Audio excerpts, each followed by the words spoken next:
guys, so in the second video, I wanted to go over the types of fibers that you can use in your wet felting and your NUNO felting projects. I have a lot of fibers out here, but there are obviously more fibers that you can actually work with that I don't have in stock right now. So let's go over the most popular ones. The most popular one is Merino, and that's really a good one when you're first starting out with one because it's a little bit easier to work with felting. And two, if you are doing like scarves or something that's close to the skin, it's a very soft fiber, and you have less allergic reaction depending on the micron count. So let's see here. I actually didn't put like a regular fiber merino out. Now this, I have so much here, but this is merino, and this is this is probably 21 micron count. Now you can get it in 23, 21, like as the standard micron count, but I do use this in my next to skin projects. Only thing is it is a little bit coarser. It's not, when you touch, you'd be like, oh, that's soft, right? And it is, it's very soft. But if you do have an allergic reaction to wool, this will probably make you have a slight reaction to it, the 23. Now this is 21, so it wouldn't be as bad. So I do use this in small areas, or if I'm mixing my my finer fibers with this, it's perfectly fine. So this is 21, you can get 23. Now usually the higher the micron count, the 23 and the 21, the cheaper the merino will be. So that's something to keep in mind as well. If you are trying to cut down on costs, you can buy some finer merino and mix your higher micron count merino in with it. Now, so you have the 23 and the 20, the 21, and that's usually, like I said, the standard that you would find. Where you go from that is into the finer wools. Now I have here superfine merino, which is 19.5, okay? And I'm going to go over two ways that you can prevent any insects like moths from infesting your wool, and that is a very big thing. I had about 2 years ago an infestation in my wool, and it was just an absolute nightmare. You cannot even imagine. It was heartbreaking. I was literally having panic attacks that night. I couldn't sleep. It was like it's like the end of the world to me, and I've been through a lot in my life, and it was just it was awful. So I had to trash a lot of my my precious fibers, and the thing is you wouldn't think that in a house, in an open environment like where I'm at right now, you could have something like that. The thing is I got sick. I wasn't able to use my fiber on a frequent basis. So that is one thing that really kind of did it in, because the fiber was sitting there for months on end without being used. And moths do not like things that are moved frequently. They like dark places. They like things that are kind of tucked away and you can't get at, or you're not accessing it on a daily basis. So that kind of is what did me in, is me becoming sick and not being able to use my fiber. So so I literally bombed my whole house to get rid of them, and I put in, I know this is terrible, but I just kind of went all out, and I probably have some comments here saying, oh my gosh, why did you use that? But I used, not moth balls, but like these moth packets that you can hang up around.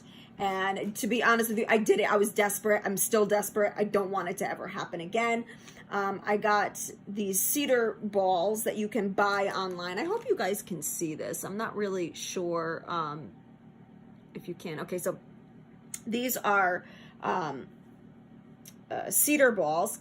And I know I'm getting a little bit off topic here, but I do want to talk about this because it is very important to me that that not only, you know, that you're using your wool, but you're able to use your wool. Once you find a wool that is infested, please just try to get rid of it as soon as possible before it just kind of takes over everything. So these are the cedar balls, and this is just a part of cedar wood. Now it was like a big plank, right? It was a huge plank that I just took a saw and I would cut, and I lined my cubby shelves with it. And then you also online can get cedar like lining. It's actual cedar wood lining, and so I did that as well in my cubbies. And what happens with cedar is that the potency of the actual oils in the wood evaporate. So you have to keep lubricating the wood with cedar oil. So you can buy cedar oil in a spray like this, or you can buy cedar oil in a can like this. Now I use the can for the wood planks and also the sheets and the balls too. And I even go further than that. I spray my bags with the cedar oil. And there's controversy around cedar oil, whether or not it works. It seems to be working for me so far. So, and it's been probably about 7 months, maybe a little bit longer, that I've had to get rid of everything, restock everything, and everything seems to be going well. So that's a plus. But I'm also using more, toxic things such as, the moth hangings and stuff like that. So, and this one's lavender scented, so it doesn't really bother me as much. But yes, it's toxic to humans. So just to keep that in mind. But to be honest with you, I'm so passionate about my fiber. If I get sick, so be it. I know that sounds crazy, but it was a nightmare, and I don't ever want to go through that again. So there's that. I had to just throw that in there. Okay, so getting back to the actual fibers. Oh, the other thing too is, storing your fiber. How do you store it? And there are so many ways online to tell you how to store your fiber. One thing I will tell you is that moths, and it's actually the egg of the moth eggs, they will eat through plastic. Okay, this is I don't know how, but they do. And it was absolutely disgusting and fascinating at the same time. I just was mind boggled about the whole thing. Now I guess it depends on too the thickness of the the plastic. So the thicker the plastic, they're not going to be able to get through it, right? But if you just have like a little Ziploc bag, they can get through that. So that's something to think about. Now these are Ziploc plastic, but it is thicker, and I just bought what is it? Like one of those freeze tight let's see if I have something that's freeze tight right now. Okay, right here. So I am going to be transitioning all my bags into this. So it's just like one of those freezer type things, and sucks out all the air so no moisture gets inside. So felting doesn't occur and stuff like that. And it's a thick plastic, so the eggs and the moths are not going to be able to get into that. So I am transitioning everything into that. It's going to take me a few days to be able to do it, and I will be doing that when I'm feeling well. So getting back to why I actually made this video. Excuse me. So this is 19.5, and this is superfine merino. Now this is what you could say a better quality merino. It's softer to the touch. It's just nice and fluffy and felts beautifully. So you can get the 19.5 superfine merino. I'll close all these. The other thing too is when I am closing my bags, I mean, this is, I gotta get going on doing the freezer type thing, but I suck all of the air out as much as I can anyways while I'm closing it. Okay, so we have the 19.5, and that's quite soft, but you can even go softer than that, believe it or not. So we have here superfine 18.5 micron. This, you can tell, I mean, you can tell the difference between the 18.5 and the 19.5. It's much softer, and it's it's like a cloud. It's so soft. Now, if you can actually believe this, we have, I'll do this, I'll close them all properly later. This is 16 microns, and it is ridiculous. Now, this is like comparable to cashmere. So it's super, super soft. It's expensive, but it's so nice to work with. And when you are making something and your intent is to sell whatever you are making, just work in the price of the fiber that you're using, and you will be able to buy better, softer fibers. Now here I have a mix of fibers. So we have here, this is merino and tensile blended together, and this makes for the most beautiful garment or scarf or whatever it is that you're working with shine. It's got this sheen to it. I don't know if you can see that or tell, but it's got this beautiful sheen, and that's a tensile. It makes it very shiny. You might have a little bit of, I don't want to say harder time in felting this. It'll just take a little bit longer just because it's a blend, right? So that pretty much all the ones that I've showed you so far, you can buy on paradisefibers.com. They have a great selection of fibers to choose from. Okay, now this one is a blend of silk and merino. You can see the shine in that as well. And this is beautiful to work with. Oh my gosh, it's just, it comes out so wonderful, and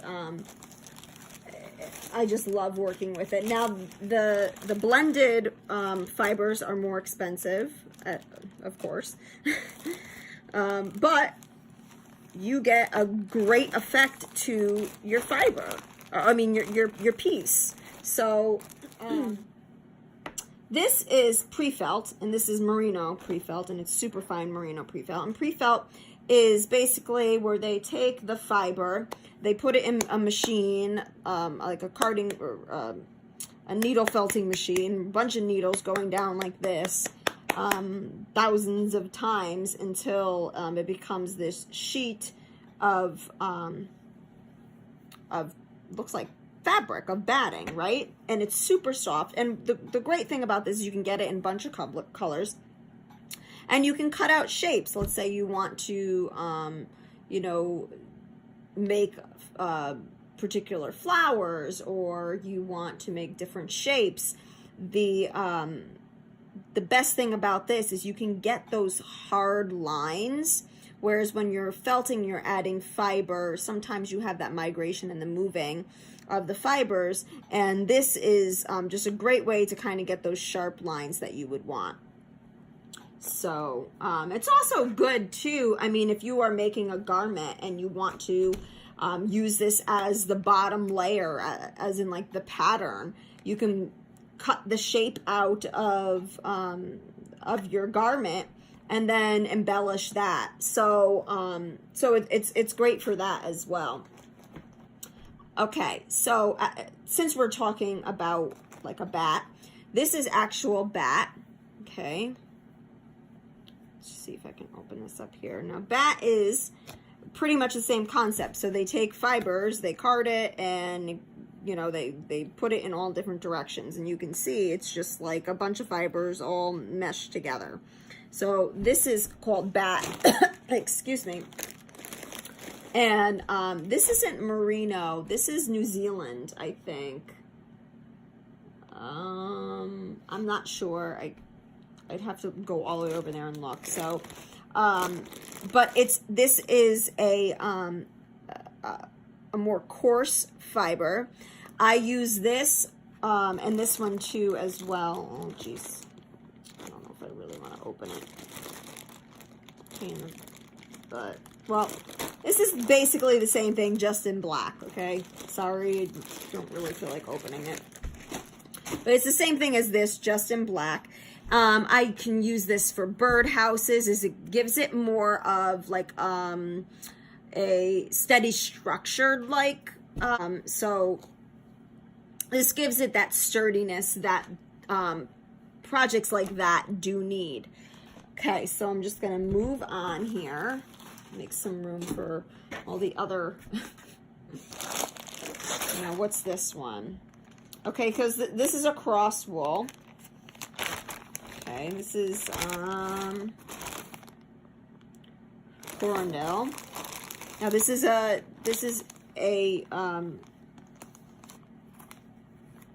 coarser wool, right?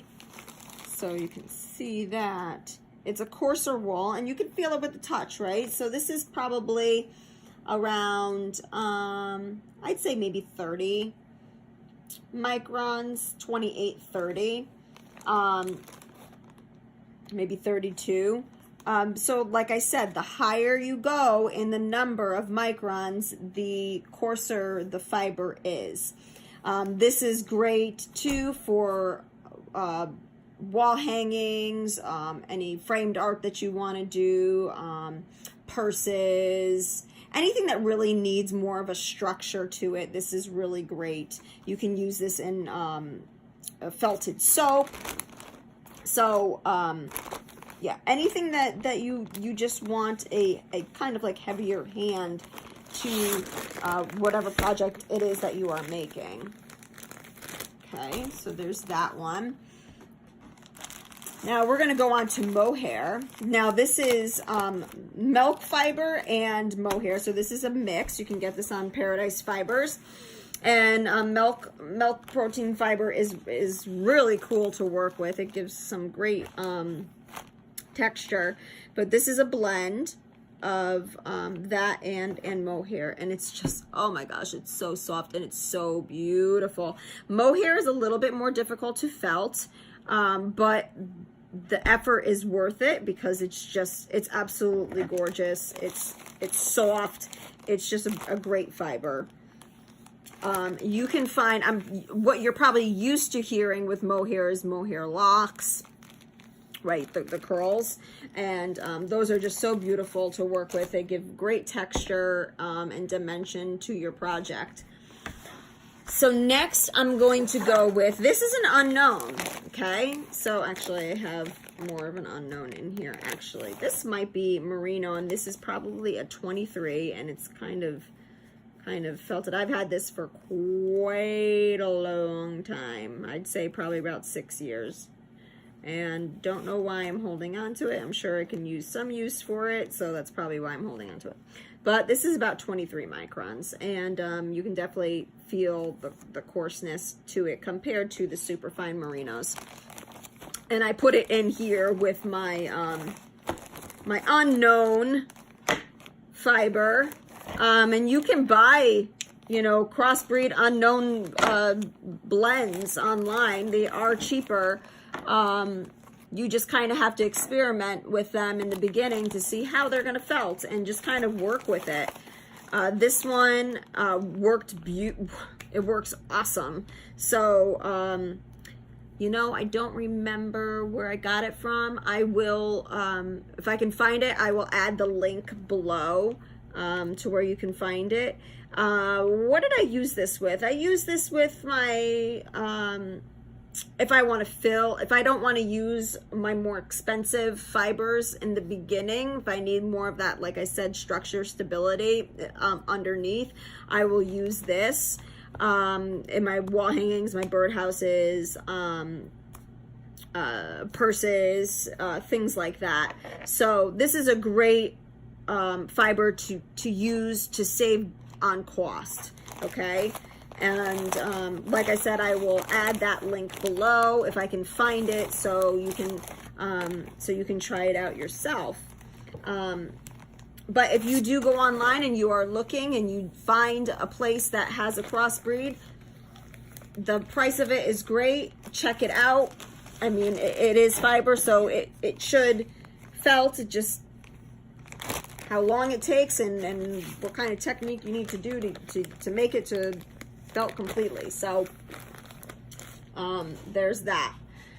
Okay, I told you there's a lot of options here, and I don't even have, you know, everything that you could actually use. So you're just kind of touching the surface with this.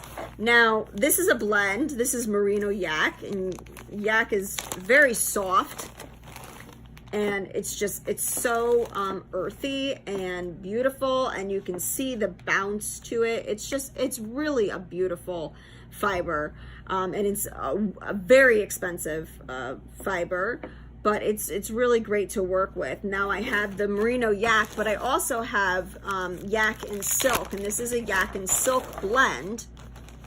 And you can see, look at the shine on that. The sheen on this is just stunning. It is absolutely gorgeous dyed. It's absolutely gorgeous in any project that you are making. I mean, the silk blends so well with the yak. It's just one of my favorite fibers to work with. The touch of it, you want to like sleep with it. I mean, it's awesome. It really is good. Now it's quite expensive, so that's a thing. But man, if you can splurge on it, and then you'll see what I'm talking about. It's wonderful. But you can buy just the Merino and the yak and see how that works. But I'm telling you, if you really want to go out and try it, I would definitely go with the yak blend with the silk. And you can get that on Paradise Fibers as well. And now the two main places that I usually use, and I go online and I can use Etsy and find other websites, but I like Mohair and More. I think their prices are great. I feel like they've gone up a little bit in the past maybe year or two. So I am going to be scoping out a little bit more. But if I want to get a large quantity of non-dyed wool, or like a specific color that's really popular, usually Paradise Fibers has that. Okay, Paradise Fibers again. Now, sometimes Paradise Fibers is cool because they have certain times discounts. You get 20% off sometimes, and that's just like, you just jump on it when that happens. So check out coupon codes on their website for that. Sign up for their newsletter and you will get it. Now, this is Icelandic wool, and this is a very coarse wool, but it is awesome to work with. Felts beautifully. Use this in your wall hangings, your soaps. It felt just great. I love using this. If you are making like a throw rug or something like that, this works great too with that. So yeah, so this is Icelandic, and it's, you know, it's one of those beloved fibers. It's an ancient fiber, so that's great to work with. Got to get up and move around here because I had so much on the table I can't reach it. So this is herdwick wool. Now, I had never used this before, and I went on Paradise Fibers and I saw it and I said, you know what, I'm trying that. I've never tried that before. Once you start felting and you've been felting for a little while, you kind of get adventurous and you're like, yes, this is something new. I can't wait to use this. In another video, I'm going to go through like embellishment. What's the difference between a protein fiber and a cellulose fiber? So I do want to make a video on that because I feel like that's important. I mean, that's how you're going to get a lot of the dimension and quirkiness and artisticness in your pieces.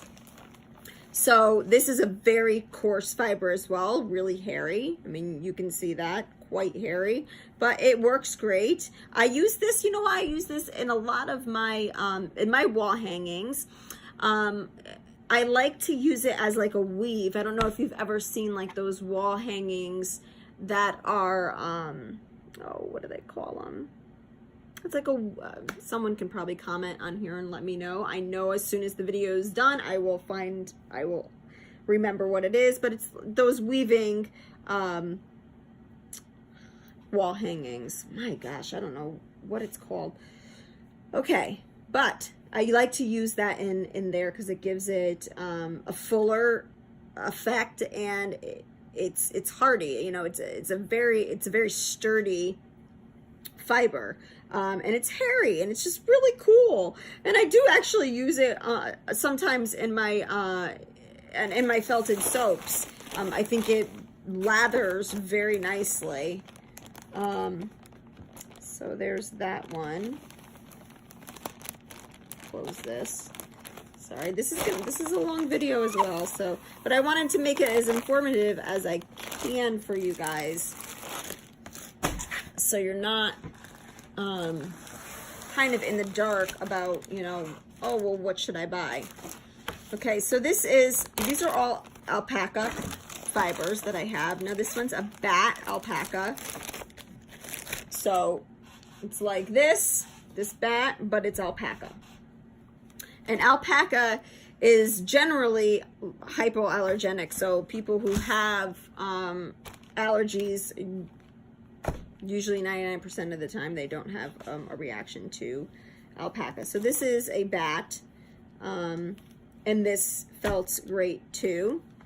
Now, with bats, you can use this as a base, right? So you can just like, if you had a whole sheet of this, right, you can lay it down. If you wanted a scarf, you would just cut the shape of the scarf, lay it down, add some embellishments, and you know, be good to go. As long as your bat has like little fibers sticking up. And this is another like trick. If you get a bat and it's like really flat like it is here, kind of just go like this, kind of just bring up the fibers, make it a little more fluffy, and these fibers will attach to whatever embellishment that you want to add. Okay, so this is a bat and a bat alpaca. Now this is a different kind of alpaca. This is a Suri, S-U-R-I, and you can see now, if you can imagine, this is hanging off of the sheep, right? So this is really, really pretty when you are making like fringe work on your pieces. I love using it like that.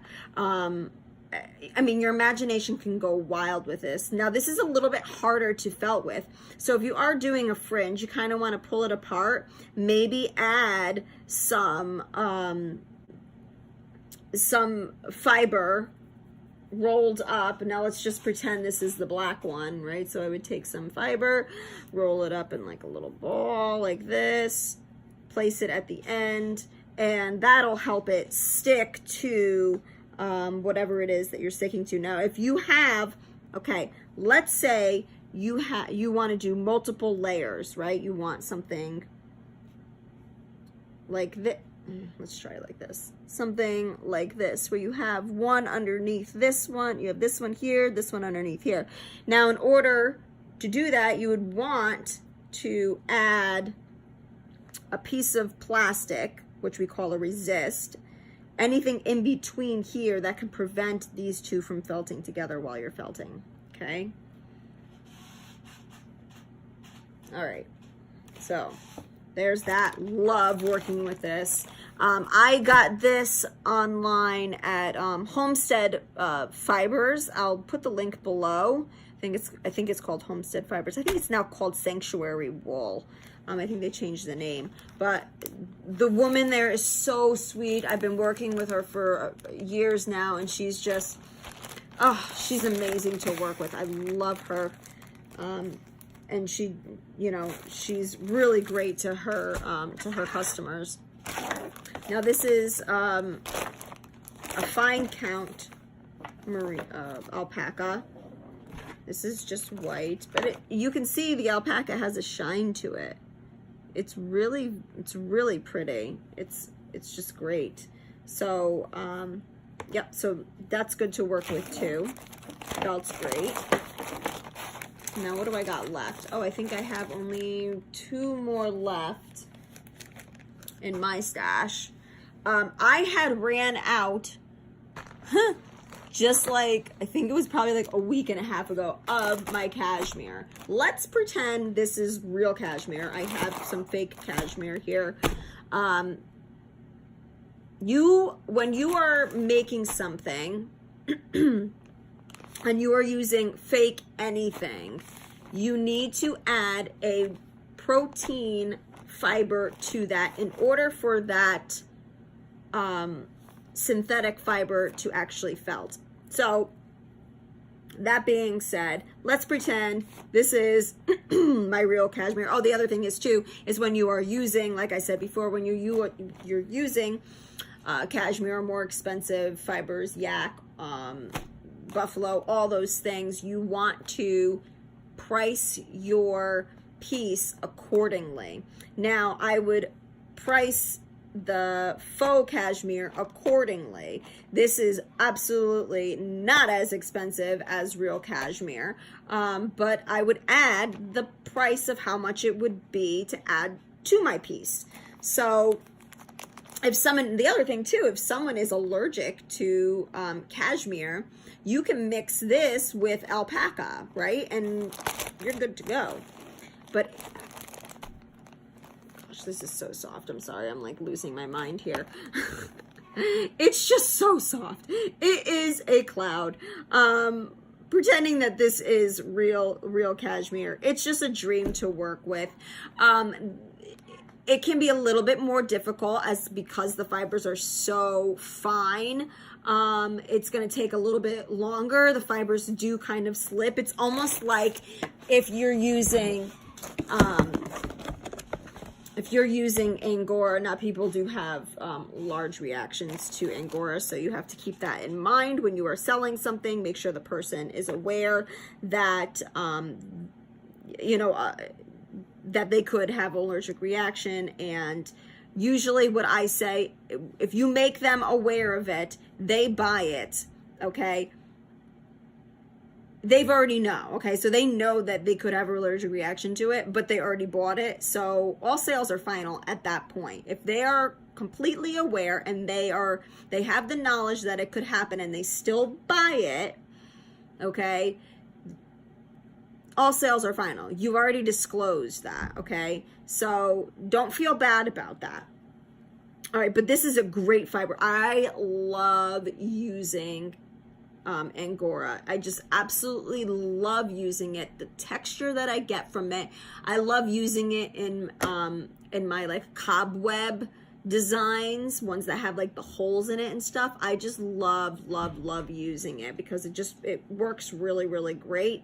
And everyone loves it. It's just a great fiber, but it's expensive. I mean, you probably could get it at $7 an ounce. So the cheapest that I think I've ever gotten it was $5 an ounce. So it's an expensive fiber, but it's, as in the cashmere, it's a little bit slipperier. So when you are working with it, it's going to move more. Hence why I actually use it for my my holy designs, because it moves a lot. So I just kind of let it be free and do what it wants to do. And you know what? I decide, okay, that's the best technique for you. That's what I'm going to stick to with my designs. Now, I do add it sometimes in my other pieces just to make it a little bit softer and kind of give it a little more texture. But I think I covered it all with fiber anyways that you can use. If you are starting off in your felting journey, start off with Merino. Simple. You can find it anywhere online, and prices are reasonable. Paradise Fibers does offer a fiber that is already dyed. They only sell though 4 ounces and up. Usually, sometimes it's 8 ounces and up. So you would have to be really sure about the color that you want. So, like I said, I use Mohair and More because you can buy it by the ounce. You can pick out a few colors. They have micron options available, 23, 21, superfine. So there's that. And like I was saying, so where I was kind of getting at is on Paradise Fibers, they do have dyed fiber, but you have to buy a higher quantity. And most of their fibers are undyed. And and if you want to get into dyeing and felting at the same time, that's ambitious and it's great. And you can find dyes on their website, so you can go ahead and do that. But if you really just kind of want to start and just figure out, how do I do this first, and grow on that, I would definitely buy fiber that is already pre-dyed for you. And you can select your colors, select how many ounces you want of that, and I'll put in a few links below of the best places that I feel like you'd get your money's worth. So yeah, so that is a lot of information.